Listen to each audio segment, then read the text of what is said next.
Bonjour à tous, bienvenue sur My Travel Project. Je te retrouve aujourd'hui dans un lieu qui est assez différent parce que je suis en week-end d'évasion avec Nomad Junkies. Je te mettrai le lien du vlog que j'ai fait de ce week-end dans la barre d'infos, dans l'écran, et je te mettrai aussi le lien du blog Nomad Junkies dans la barre d'infos. En fait, pendant ce week-end, j'ai eu l'occasion de donner une conférence, enfin c'est pas vraiment une conférence, c'était on va dire une présentation sur le fait de voyager en solo. Donc Émilie et Safia qui ont créé Nomad Junkies en fait m'ont donné l'opportunité de faire ça, donc forcément j'ai accepté et je me suis dit que quitte à avoir fait cette présentation en fait devant 28 personnes, autant le montrer à d'autres personnes, peut-être que ça pourra servir. Donc je vais te laisser tout de suite avec la vidéo où je fais cette présentation.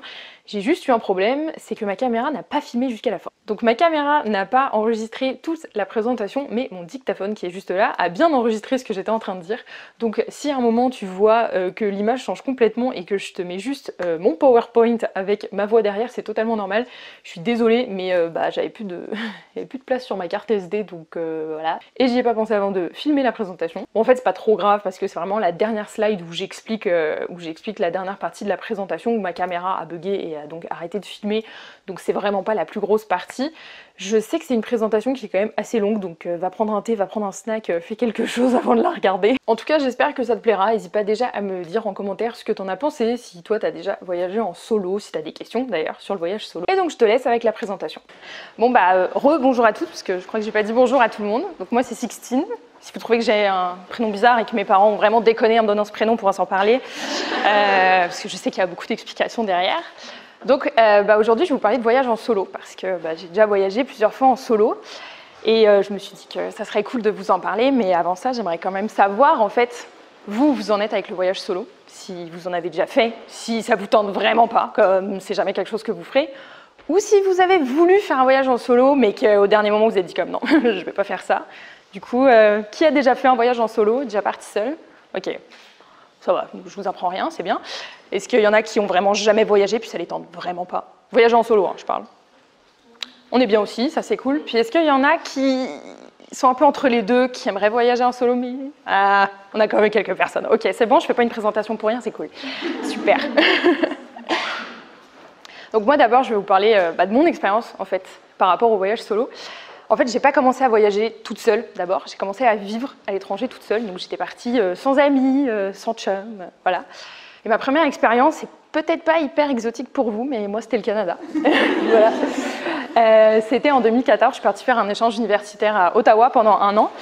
Et je suis partie, je connaissais personne, j'ai pris mon petit avion et même si ça semble pas très exotique pour vous, moi c'était quand même à 7000 km de chez moi, donc ça s'entend de toute façon. Moi je viens de France et je viens de Paris, donc ma mère elle était comme ça, elle s'est dit où est-ce qu'elle part celle-là, elle avait jamais mis les pieds au Canada non plus, donc elle savait vraiment pas où je m'en allais. Ça a été ma première expérience de vie à l'étranger. Et d'ailleurs, vous pouvez voir, j'ai quand même un peu exploré. Je suis partie en fait 2 ans. À la base, je devais partir 4 mois, je suis restée 2 ans. Donc 1 an en échange universitaire, et après, je suis partie d'Ottawa, je suis allée à Montréal où j'ai fait ma maîtrise, qui explique la petite photo tout en haut à droite, en face de la tour de l'Université de Montréal. Je voulais absolument ma photo avant de repartir, parce que je n'ai pas pu assister à ma cérémonie de graduation, mais c'est une autre histoire. Donc voilà, pendant 2 ans, évidemment, j'ai rencontré des gens, mais j'ai quand même fait le pas, en fait, de partir vivre toute seule à l'étranger. Donc j'ai fait toutes les expériences un peu typiques du Canada et du Québec, hein, le chien de traîneau, j'ai visité la Gaspésie, j'ai fait aussi quelques allers-retours aux États-Unis quand même, parce que c'est vrai qu'en Europe, il y a un peu ce truc des États-Unis. J'ai vite compris que c'était un gros cliché, mais c'est une autre histoire aussi. Ma deuxième expérience, ça a été une expérience de travail. En fait, je suis partie vivre au Cambodge, donc je vais vous montrer ça maintenant. Je suis partie 5 mois, c'était mon stage de fin d'études en fait, dans le cadre de ma maîtrise à l'Université de Montréal. J'ai fait une maîtrise en études internationales. Je suis partie en fait travailler dans une association dans un bidonville, dans la banlieue de Phnom Penh. Alors j'étais déjà partie au Cambodge avant, j'avais déjà voyagé là-bas, c'était très cool. Mais là je partais y vivre. Puis il y a quand même un peu une différence de culture assez énorme entre la France et le Cambodge, et entre le Canada et le Cambodge. Et il y a aussi une grosse différence en termes d'avion, puis moi j'aime pas l'avion, donc c'était 12 heures d'avion quoi, et 6 heures de bus. Donc j'ai passé ma première semaine en auberge de jeunesse, j'avais pas encore commencé mon stage, puis là vraiment c'était un peu une expérience de voyage solo, même si je connaissais déjà Phnom Penh, j'étais toute seule, je visitais toute seule, je rencontrais des gens. Et après, ça a été une expérience culturelle très forte parce qu'en fait, j'ai habité dans une famille cambodgienne, dans un bidonville pendant 5 mois.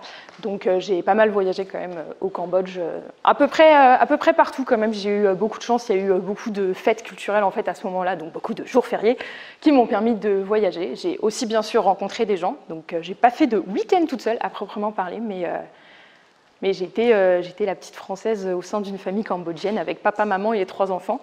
Et ça donne lieu à des situations culturelles très marrantes. On s'en reparlera aussi si vous voulez, parce qu'il y a beaucoup de choses à raconter là-dessus. Et mon vrai premier voyage solo, ça a été le Vietnam. Ça a été à la fin de mes 5 mois au Cambodge. J'avais 2 semaines en fait de libre avant de reprendre mon avion pour la France. Et je me suis demandé ce que j'allais faire, parce que j'avais déjà visité quand même une bonne partie du Cambodge. J'avais envie de voir autre chose. J'étais jamais allée au Laos, j'étais jamais allée en Thaïlande. J'étais déjà allée au Vietnam. En fait, je parraine un petit garçon par une association, ça va faire 7 ans maintenant. Mais il y avait toute une partie du Vietnam que je ne connaissais pas. Et donc je me suis dit, j'ai envie de voyager solo, donc je vais partir. Et je vais partir au moins dans un pays que je connais un petit peu. Ça va peut-être un peu me rassurer, c'est ce que j'ai fait. Donc j'ai pris mon avion de Phnom Penh jusqu'à Hanoï, donc tout au nord du Vietnam. Et j'ai descendu le Vietnam du nord au sud pendant 15 jours. Donc j'ai visité Hanoï, j'ai visité le centre du Vietnam, Ho Chi Minh Ville, où j'ai revu mon filleul. Je pourrais vous montrer des photos, il n'y en a pas dans la présentation. Il est extrêmement cute. C'est une autre histoire aussi. Et donc voilà, j'ai vraiment voyagé seule, avec mon backpack. Je suis partie en auberge de jeunesse, j'ai rencontré des gens. Comme vous voyez, j'ai pu faire un petit tour de barque dans Hoi An qui était totalement inondé, puisque c'était la saison des pluies. Je n'ai pas choisi la meilleure saison. Ça a été une très bonne expérience. Ça a été une expérience assez courte, puisque c'était que 2 semaines. Mais c'est vraiment une expérience que je regrette pas du tout. Et aujourd'hui, comme vous voyez, je suis pas au Vietnam. Où j'en suis? Retour devant la tour de l'UDEM, ma photo de graduation, si on peut dire. Je suis revenue au Canada, donc voilà. En fait, moi, je suis ici en PVT, en visa vacances-travail, parce que c'était le visa de travail que en fait, je pouvais avoir à la suite des visas que j'avais eus avant, en fait. Donc, je suis revenue en février, ça va faire 1 an. Donc je compte rester pour l'instant, j'aime quand même pas mal votre pays. Donc voilà, je compte rester ici, faire ma résidence permanente. Et je n'ai pas eu l'occasion de revoyager toute seule depuis, sauf un week-end à Ottawa en mars dernier où je suis allée au Nomad Talks de Nomad Junkies. Mais c'est Ottawa, c'est peut-être un petit peu moins exotique que le Vietnam. Donc voilà, j'ai pas eu l'occasion de revoyager seule, mais je pense que j'ai pas mal appris de mes expériences seule à l'étranger. Et je voulais vous en parler aujourd'hui parce que j'ai quand même remarqué, puis j'ai eu aussi les mêmes appréhensions, qu'il y a vraiment 3 arguments contre le fait de voyager seul. Ou plutôt, qui nous réfrènent un peu au début, c'est des peurs qui sont totalement légitimes, mais j'ai l'impression qu'il y a quand même 3 gros arguments, 3 gros obstacles, comme vous pouvez le voir. Et le premier est évidemment très logique, c'est tu voyages seul, tu vas te retrouver seul. Jusque-là, rien d'étonnant. Tu peux aussi avoir peur des risques, des dangers, tu peux avoir peur pour ta sécurité, parce que tu voyages tout seul, tu ne peux pas te reposer sur quelqu'un en fait. Il n'y a pas quelqu'un qui va t'épauler en cas de danger, si tu tombes malade, si tu as un accident de scooter par exemple, tu es en Thaïlande, puis tu ne sais pas conduire en fait, donc tu tombes, tu vois. C'est du vécu. Sinon, tu peux aussi avoir peur parce que tu es une femme. C'est bien parce qu'on est toutes des femmes en plus à ce week-end, donc je me dis que je n'ai pas fait ma présentation pour rien. Et c'est totalement légitime parce que dans la société dans laquelle on vit, il y a des dangers qui sont plus relatifs aux femmes qu'aux hommes. Et en fait, je me suis rendu compte au cours de mes différents voyages et surtout mes différentes expériences de vie à l'étranger que tous ces arguments, tu peux facilement les déconstruire, tu peux facilement en fait, te libérer de ces appréhensions-là avec des solutions qui sont simples, qui ne conviennent pas nécessairement à tout le monde, mais il y a tellement de solutions différentes que tu vas forcément trouver celle qui te correspond en fait à un moment. Mais d'abord, je pense qu'on va vous parler des arguments. Pour le fait d'avoir peur d'être seul, ce qui est totalement logique. Je pense qu'il y en a peut-être qui se reconnaissent dans certains de ces arguments, qui finalement, pour celles qui ont déjà voyagé seules, se disent comme « moi j'ai vraiment plus ces appréhensions-là ». Mais moi j'en avais quand même certaines. Par exemple, j'avais peur de ne pas avoir quelqu'un avec qui partager des moments de voyage. Je suis arrivée à Hanoï mon premier jour, j'arrive dans mon dortoir, puis il y avait un Allemand, il était en train de jouer de la guitare sur le balcon, c'était cool.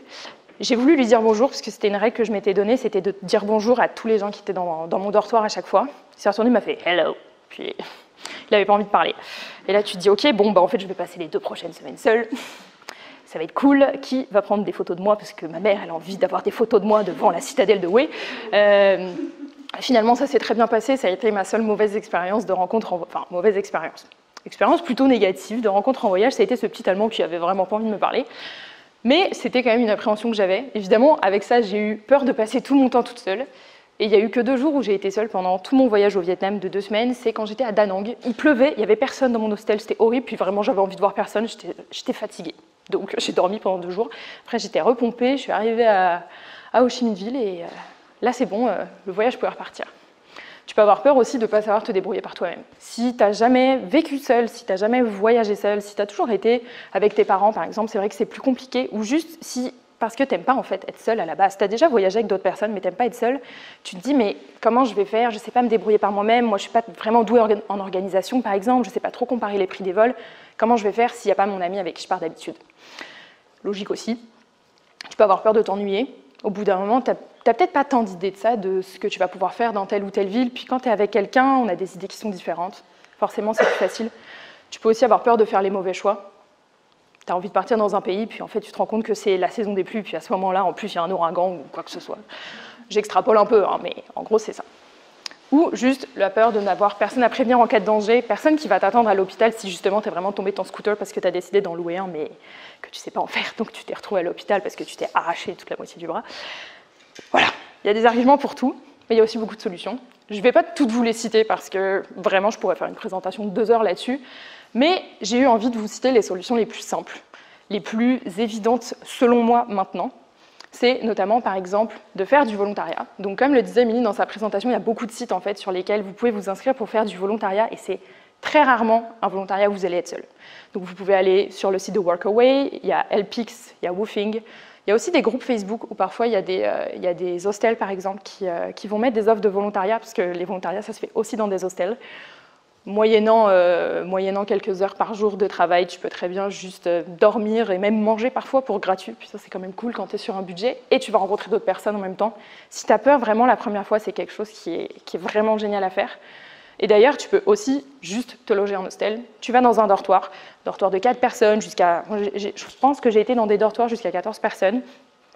Il y a plus de chances qu'il y ait quelqu'un qui ronfle, mais faut prévoir en conséquence, c'est tout. Mais tu rencontreras toujours des gens. Moi, le jour où je suis arrivée au Cambodge, donc ma première semaine, j'étais qu'en auberge de jeunesse. Je venais de poser mon sac, je venais de me taper 20 heures de voyage. Et puis un Espagnol qui a direct commencé à me parler en me disant je vais prendre une bière avec mes amis, est-ce que tu veux venir? Il faisait justement du volontariat dans cet hostel-là. Ils étaient 3 d'ailleurs. J'ai passé mes 3 premières semaines avec eux et je suis toujours en contact avec eux aujourd'hui. Ça fait 3 ans. Donc voilà, ça te permet quand même de lier des amitiés. Tu peux justement aussi, avec l'hostel, participer à des excursions, des activités de groupe. Moi, je sais que dans l'hostel dans lequel j'étais à Phnom Penh, tous les jours, ils te proposaient la même excursion qui te permettait d'aller voir le musée du... Bon, c'est pas très joyeux, mais le musée du génocide et les Killing Fields, parce que c'est une activité qui est très courante à faire quand tu es à Phnom Penh. Ou juste, tu as aussi des free walking tours, vous excusez mon accent anglais à couper au couteau.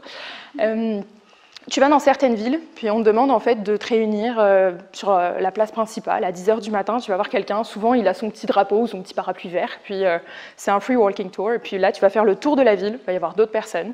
Tu vas pouvoir juste donner un pourboire à la fin, et ça va te permettre de rencontrer d'autres gens. En général, c'est souvent des gens qui sont seuls. Parfois, tu as des groupes, des couples, un couple d'amis par exemple, parce qu'ils ne savent pas nécessairement ce qu'il y a à voir, à faire ou à visiter. Et tu peux comme ça rencontrer du monde. Et si tu n'as vraiment pas envie de partir tout seul, parce que vraiment tu as peur, il y a toujours un moyen, c'est de trouver un compagnon de voyage avant de partir. Donc moi, j'ai souvent vu ça sur des groupes Facebook. Il y a beaucoup de groupes Facebook, soit de filles, soit mixtes. Je pense à tellement de groupes là maintenant, que ça soit en anglais, en français, backpacking, voyageurs autour du monde, tu en as vraiment beaucoup, où tu peux juste écrire « Ok, moi je serai dans tel pays sur cette période-là ». Est-ce qu'il y a des gens qui seront là à ce moment-là? Est-ce que quelqu'un veut aller boire un verre ce soir? Je suis à Lima, au Pérou.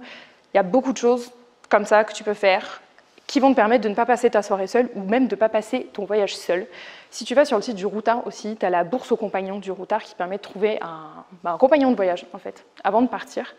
Donc avec tout ça, j'espère que pendant ton prochain voyage, tu n'auras pas l'impression de te sentir seule, sinon j'aurais un peu l'impression d'avoir failli à ma mission. Mais en tout cas, moi, je me suis vraiment jamais retrouvée seule pendant mon voyage de 2 semaines. C'est vraiment l'exemple que je vais prendre, parce que je pense qu'entre vivre à l'étranger et voyager, il y a quand même une différence. J'ai été vraiment seule 2 jours, c'était quand j'étais à Da Nang, et c'est parce que j'avais pas envie de voir du monde, j'étais fatiguée. Donc, dans ces cas-là, ça me convenait très bien. Vous n'avez pas de questions, d'ailleurs, parce que je sais que je peux parler super vite, donc c'est bon. Donc, je vais passer un peu au deuxième obstacle, et je le trouve aussi totalement légitime, et c'est souvent un obstacle. Une appréhension en fait que ma mère et mon père, plus ma mère quand même, m'ont beaucoup sorti, et c'est totalement légitime, c'est oui mais fais attention à la sécurité sur place, est-ce que tu es sûr que c'est safe comme pays, qu'est-ce qu'il en est de la situation politique, par exemple, je peux comprendre. Tu peux avoir peur de te faire voler tes affaires et ton passeport. Ça m'est arrivé, mais alors pas le passeport je l'avais oublié dans un hôtel, mais le coussin pour la tête, là, pour l'avion que je me suis fait voler, je l'ai un peu mal vécu, même si c'était pas le truc le plus grave. Tu peux avoir peur de l'insécurité du pays. Il y a quand même beaucoup de pays aujourd'hui où malheureusement tu peux avoir une instabilité politique. Je pense notamment à l'Amérique du Sud. Non pas que ça soit une instabilité politique dans certains pays, mais tu peux avoir par exemple un nouveau chef d'État qui a été élu au pouvoir, puis tu ne sais pas nécessairement comment ça va se passer dans les prochaines semaines. Moi, ça a été le cas, j'ai habité au Brésil aussi, et j'étais là-bas quand il y a eu l'élection du nouveau président. Et ce soir-là, en fait, il y avait des coups de feu dans ma rue. Ma mère n'était pas très bien, justement, même si elle était à l'autre bout du monde. Tu peux avoir peur aussi de subir une catastrophe naturelle. Alors moi, j'ai jamais eu cette appréhension. Voilà. Mais je peux comprendre aussi que tu puisses avoir peur. Je pense notamment, c'est quelque chose en fait que j'ai souvent entendu par rapport à l'Indonésie. En fait, j'ai une de mes amies qui était partie pendant 2 mois en sac à dos en Indonésie, pile au moment où il y avait un volcan qui était en éruption.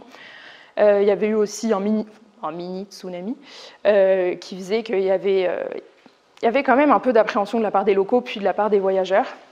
Et en fait, elle, quand elle était revenue, elle m'avait dit que vraiment, ça l'avait pas mis bien en fait pendant son voyage et que à choisir, peut-être que pour une prochaine destination, elle ferait plus attention à ça. Je pense que quand tu l'as vécu, c'est totalement légitime. Moi, j'ai jamais eu cette appréhension-là spécifiquement. Tu peux avoir peur aussi de tomber sur des personnes qui sont mal intentionnées. Ça existe partout, malheureusement. Le risque zéro n'existe pas. J'aime croire qu'il y a du bon dans chacun, mais on peut toujours se retrouver au mauvais endroit, au mauvais moment. Tu peux aussi avoir peur d'un accident. Donc c'est ce que je disais juste avant. Moi, j'ai eu un accident de scooter quand j'étais au Cambodge. J'ai rien eu de grave, hein, juste je me suis râpée. Mais c'est très impressionnant, ça fait peur. Et puis sur le coup, on va beaucoup parler de ma mère dans cette présentation, mais j'avais envie d'appeler ma mère, quoi. Mais ma mère, si je l'appelais, elle allait me faire un malaise, quoi. Donc, voilà, il y a beaucoup d'arguments, il y a beaucoup d'appréhension, en fait, par rapport au risque, par rapport à la sécurité. C'est totalement légitime. Quand on est seul, on est plus vulnérable. Mais il y a aussi des solutions. C'est ce que je vous expose aujourd'hui.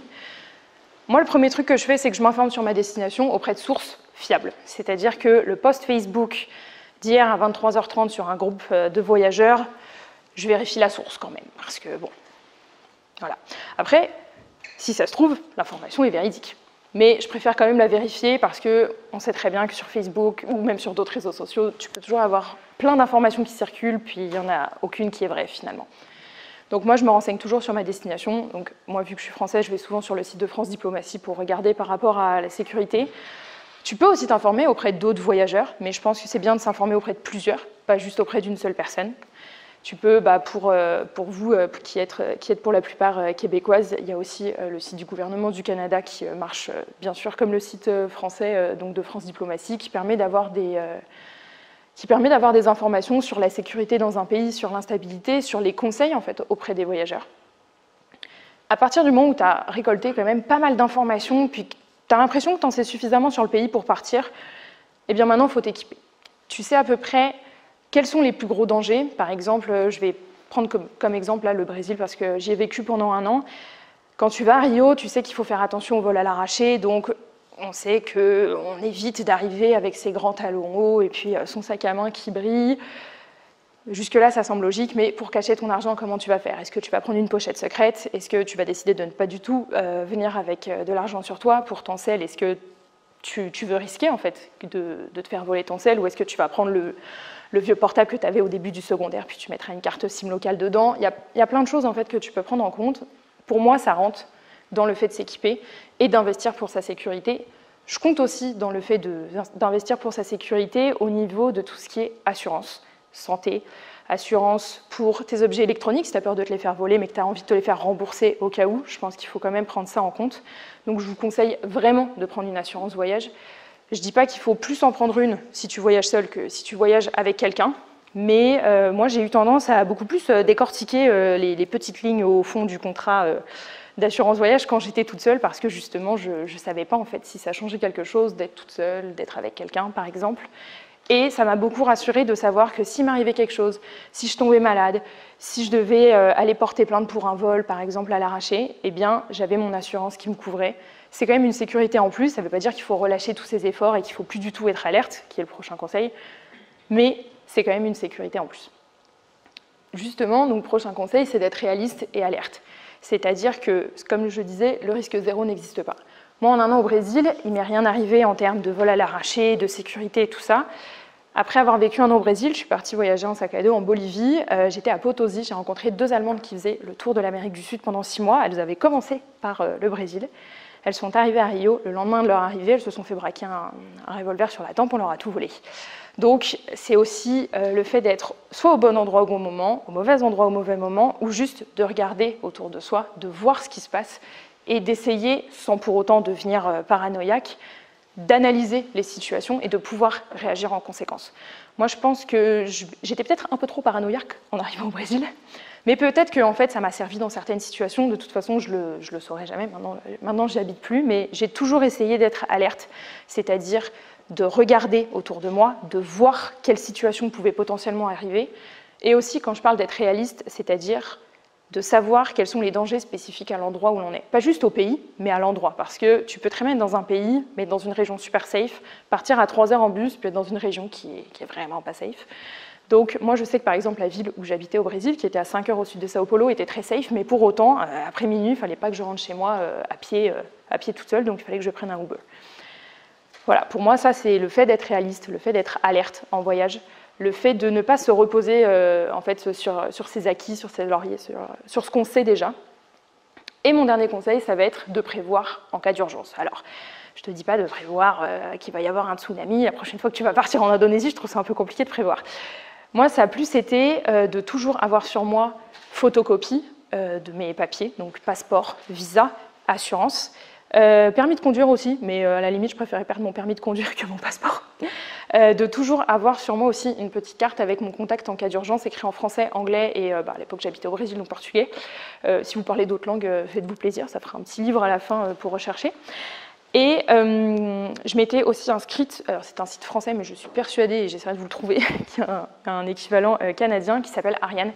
Ariane, en fait, c'est un site spécialisé français qui permet en fait de t'enregistrer et de te dire de telle date à telle date, je serai dans tel pays. Et comme ça, si à ce moment-là, il y a une guerre civile qui se déclenche ou une catastrophe naturelle, le consulat, l'ambassade, dans le pays dans lequel vous êtes, pourra essayer de vous retrouver. C'est voyage.gc.ca. Voilà, c'est bon, je n'ai pas eu besoin de chercher, super. Oui, parce que en France, pour le coup, c'était 2 sites différents. Mais donc voilà, vous pouvez vous inscrire sur voyage.gc.ca. Moi, c'est ce que j'avais fait quand j'étais au Cambodge. J'ai eu de la chance, il ne s'est rien passé. Donc voilà, mais pareil, je pense que c'est toujours une sécurité et puis quelque chose qui peut nous rassurer de savoir que quand tu es dans un pays, s'il arrive quelque chose, eh bien, les autorités de ton pays, en fait, de ta nationalité, sont au courant et vont essayer de te rechercher, en fait, s'il y a besoin. Même si je ne vous souhaite pas qu'il y ait besoin. Donc voilà, est-ce qu'il y a quelqu'un qui a d'autres questions? Parfait. Donc je vais passer à la 3e peur, et c'est pour moi, je ne vais pas dire la plus importante, mais on va dire celle dont on parle le plus, en fait, en général, surtout pour des femmes qui voyagent seules, forcément, parce qu'on ne se pose jamais la question quand c'est un homme, c'est donc le fait de voyager seule quand on est une femme. Je trouve ça logique de s'inquiéter, mais je pense qu'il ne faut pas non plus virer à la parano, même si, en effet, et c'est malheureux, mais il faut être un peu plus alerte que quand on est un homme, en tout cas dans mon opinion. Moi, je sais que ça faisait peur à mes parents parce que j'étais une femme et que, en fait, ils s'inquiétaient. Donc moi, je me suis dit, mais j'ai pas envie de partir. S'ils vont commencer à s'inquiéter, ils vont se ronger les ongles pendant 6 mois. Qu'est-ce qui va se passer? Donc voilà. Et puis surtout, en fait, ils ne me connaissaient pas. Ils ne connaissaient pas le pays dans lequel je partais. Donc, ils ne savaient pas comment la femme était considérée dans ce pays-là. Donc forcément, c'était plus compliqué pour eux de savoir quels étaient les potentiels dangers, en fait, qui allaient me concerner.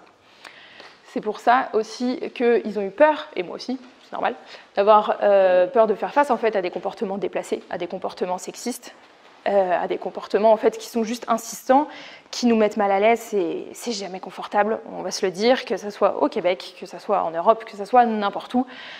C'est jamais agréable de sentir de regards insistants sur soi, d'avoir l'impression de devoir être 2 fois plus alerte qu'un homme du fait qu'on soit une femme. Et ça, forcément, quand on ne connaît pas le pays, en plus, on ne sait pas trop à quoi on doit s'attendre. On peut entendre des clichés, des a priori et tout ça, mais c'est finalement jamais ce qu'on va vivre nous. On peut avoir peur de subir des jugements parce que voilà, dans certains pays, évidemment, il y a des différences de traitement, donc on peut subir des jugements du fait aussi de voyager seul en tant que femme. C'est pas nécessairement très bien vu dans certains pays. Donc voilà, je le disais, une différence de traitement et aussi bien sûr d'être vu comme une cible. Quelqu'un qui voyage seul, c'est forcément plus vu comme une cible. Une femme, c'est vu comme une cible à la base, donc on peut se dire que le combo des deux va peut-être pas être génial en fait, hein, si on part en sac à dos. Et moi, c'est vrai que j'ai eu un peu peur de ça. Je connaissais pas en fait de filles qui voyageaient seules dans mon entourage avant que je parte solo au Vietnam. J'en ai rencontré plein par la suite. Mais à l'époque, j'avais l'impression d'être la seule. Bon, je me suis vite rendu compte que je n'étais qu'un poisson au milieu de l'océan. Et je me suis vite rendu compte des solutions en fait qui s'apportaient, que je pouvais utiliser pour juste pour me faire me rendre compte que voyager seule en tant que femme, c'est pas quelque chose d'extraordinaire. C'est extrêmement enrichissant, mais il ne faut pas en avoir peur. La première chose dont je me suis rendu compte, c'est qu'il fallait que je m'entoure d'autres femmes. C'est bien aujourd'hui, on est 28. Donc, l'énergie féminine, ce week-end, pas de problème. Je dis ça aussi parce que ça a été un de mes premiers souvenirs de voyage quand j'étais au Vietnam. C'est quand j'étais à Hue.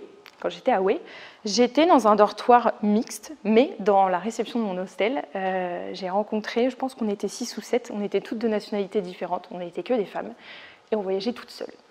Donc le soir, on est toutes parties souper ensemble, et j'étais très contente, je suis désolée, je suis un peu émotive du coup, j'ai été vachement en fait rassurée de voir qu'il y avait d'autres femmes comme moi, et que je ne me faisais pas juger en fait du fait de voyager seule.